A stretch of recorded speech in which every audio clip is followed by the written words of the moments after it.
अभी 13 सितंबर को तो दिल भर देख के सब आपने देखी होगी मेरे सड़क प्यार से निकल के हम प्यार के सामने भी थे, प्यार से निकल के घर पहुंचे तो जब गले लगाया सर ने और मैंने सर को गले लगाया। आपने फोटो शायद देखी होगी, किसी ने फोटो ले ली थी, वो किसी ने फोटो खींची थी। मैं बाद में सोशल मीडिया पर मुझको किसी ने भेजी वो फोटो में देख रहा था। हम दोनों के चेहरे पर आप जान सकते हो कि हमारे और उनके बीच में क्या रिश्ता है, इस दोस्ती के बीच में क्या रिश्ता है। इसको तोड़ना चाहते थे बीजेपी वाले। मैं देख रहा था उस फोटो पर, मैं सोच रहा था कि वैसे तो रामचरितमानस में रामायण में इस घटनाक्रम में कभी राम और लक्ष्मण अलग नहीं हुए, लेकिन अगर कभी राम और लक्ष्मण अलग होकर वापस मिलते तो ऐसे ही मिलते जैसे मैं और केजरीवाल जी जिस बात से मिले थे, उनकी तस्वीर में ऐसे आती अगर वो मिलते उस तरह से राम लक्ष्मण भी अलग होकर मिलते। हम दोनों 18 महीने के बाद मिले थे। 13 सितंबर को सर तक वापस आए। शाम को सब हम लोग बैठे, सारे मंत्री विधायक बहुत सारे कार्यकर्ता थे। जब तक जाने लगे तो सर ने कहा 5 मिनट बैठो मेरे से। मैं आप सर भी बैठे थोड़ी देर घर में। जाने से पहले रात को बहुत कुछ बातें थी 18 महीने की कहने सुनने की, बहुत कुछ मेरे दिल में था, बहुत कुछ करके दिल में था कहने के लिए।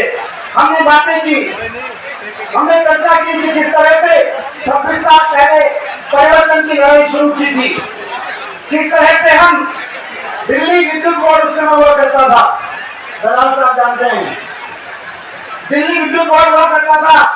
दिल्ली विद्युत बोर्ड के दफ्तर के सामने मैं और अरविंद केजरीवाल जी जाके टेबल चेयर लगाते थे और वहां आने वाले लोगों को कहते थे इस दफ्तर में रिश्वत मत देना, हमने कानून पढ़ रखा है, अगर कोई इस दफ्तर का अधिकारी आपसे रिश्वत मांगेगा तो हम आपकी एप्लीकेशन बनाएंगे, रिश्वत मत देना।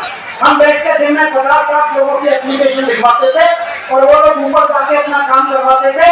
उस एप्लीकेशन की वजह से उनका काम ईमानदारी से होता था, क्योंकि सिटीजन चार्टर के हिसाब से हम एप्लीकेशन बनाते। हमने याद किया कि कैसे दिल्ली की झुग्गियों में जाके गरीब लोगों के राशन कार्ड बनवाने से लेके गरीब लोगों के राशन दिलवाने तक की लड़ाई लड़ी है। इसमें बड़ी गरीबी की किसी सत्ता में आना है, किसी कुर्सी में आके बैठना है।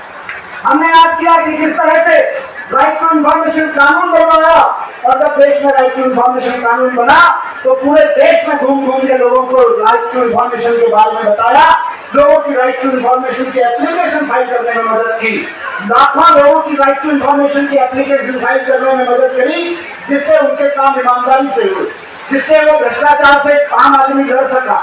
ये सब लड़ाई लड़ी। हमने तो कभी सोचा नहीं था कि राजनीतिक कुर्सियों पर आके बैठेंगे, राजनीतिक पार्टी बनाएंगे, कभी सोचा नहीं था। कभी सोचा नहीं था कि सत्ता में आके बैठेंगे, इतने बड़े बड़े पदों पर जाके बैठेंगे, हमने नहीं सोचा था। लेकिन शायद भगवान ने हमारे लिए कुछ सोच रखा है। हमने नहीं सोचा था कि कभी राजनीति में आएंगे।